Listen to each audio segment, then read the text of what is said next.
ఉద్యోగ భవిష్య నిధి సంస్థ ఈపీఎఫ్ఓ కీలక నిర్ణయం తీసుకుంది.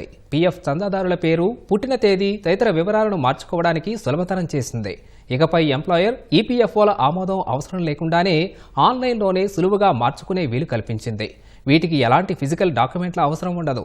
ఈకేవైసీ పూర్తి చేసిన ఈపీఎఫ్ ఖాతాలను ఎంప్లాయర్ జోక్యం లేకుండానే ట్రాన్స్ఫర్ చేసుకునే మరో సదుపాయాన్ని అందుబాటులోకి తీసుకొచ్చింది.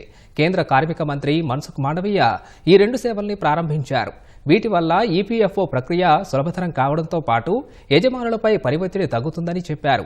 తాజా నిర్ణయంతో 45% మందికి తక్షణమే ఊరట లభిస్తుందని, మరో 50% కరెక్షన్లను యజమాని దగ్గర పరిష్కారం కానున్నాయని చెప్పారు. ఉద్యోగం మారినప్పుడు ఈపీఎఫ్ ఖాతాను సులువుగా ట్రాన్స్ఫర్ చేసుకోవచ్చు. ఈకేవైసీ పూర్తయిన చందాదారులు ఆధార్ ఓటీపీ ఎంటర్ చేసి యజమాని జోక్యం లేకుండానే ట్రాన్స్ఫర్ చేసుకోవచ్చని మాండవీయ తెలిపారు.